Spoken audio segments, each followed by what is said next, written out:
வணக்கம். கடந்த வகுப்புல குழந்தைகளோட உரிமைகள் ஒவ்வொன்றா பார்த்தோம் இல்லையா? முதல்ல எது பார்த்தோம்? உயிர் வாழ்வதற்கான உரிமை, அதுக்கப்புறம் வளர்ச்சிக்கான உரிமை, அதுக்கப்புறம் பாதுகாப்புக்கான.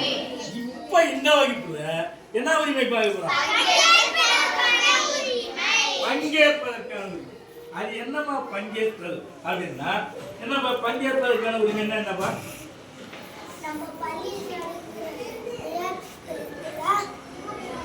கலந்துகிறது ஆர்மை. அதாவது நம்ம பள்ளியில அப்பப்ப என்ன நடத்துறோம்?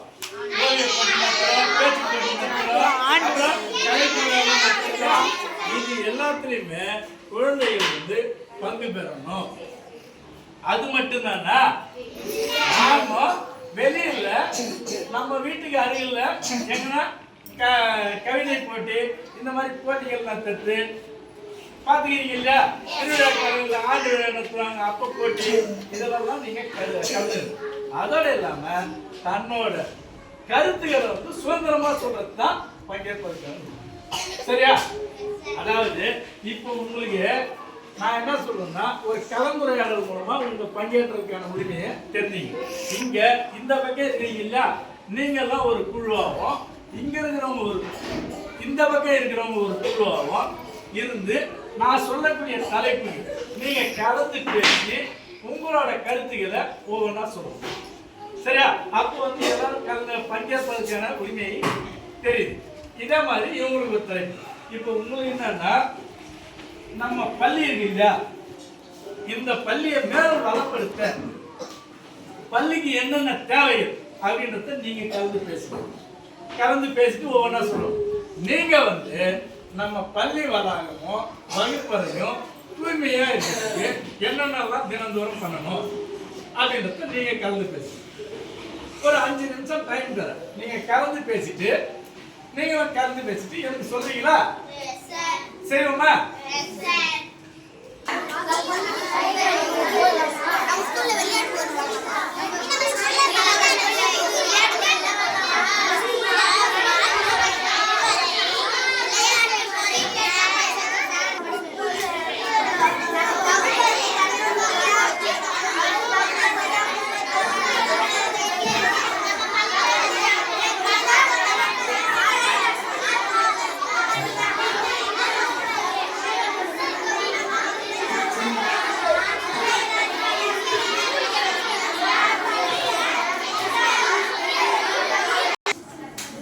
இப்போ உங்கள் குழுவில் கலந்துரையாடி ஒரு முடிவு எடுத்தீங்க இல்லையா? சரி, என்ன முடிவு எடுத்தீங்கன்னு சொல்லுங்கள் பாருங்க ஒவ்வொருத்தரா.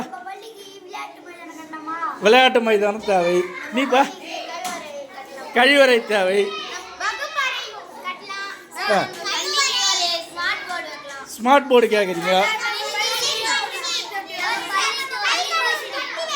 கை கழுவு தொட்டி. சரி, அப்போ இது மாதிரி தீர்மானங்கள் உங்களோட கருத்துக்களை சுதந்திரமாக வெளியே சொல்கிறது தான் பங்கேற்பது. சரி, ரைட்டுங்க. நீங்கள் சொல்லுங்கள், என்ன பண்ணீங்கன்னு?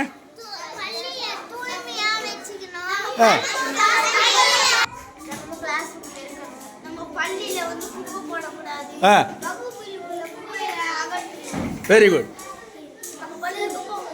என்னப்பா சொல்லுங்க. சரி, அப்போ இப்போ நம்ம பங்கேற்பதற்கான உரிமையில 2 பேர் குழுவாக பிரித்து கலந்துரையாடி உங்களுக்கு முடிவுகளை சொல்ல சொன்னோம். அப்போ உங்களோட ஒவ்வொருத்தரோட கருத்துக்களும் மாறி மாறி பரிமாறி நீங்க ஒரு சில தீர்மானங்கள் சொன்னீங்க இல்லையா? அப்போ நம்ம கருத்து சுதந்திரத்தை சொல்லத்தான் வந்து என்னது பங்கேற்பதற்கான உரிமை. இது போல குழந்தைகளுக்கான உரிமைகள் என்னென்ன இருக்கு? 4 இருக்குன்னு சொன்னோம் இல்லையா? அந்த 4 தெரிஞ்சீங்க, அதனோட விளக்கம் தெரிஞ்சீங்க. அப்போ அடிப்படை உரிமைகளும் நம்மளோட குழந்தைகளோட கடமைகளும் என்னன்றது உங்களுக்கு தெளிவாக புரிஞ்சுதா? Very good.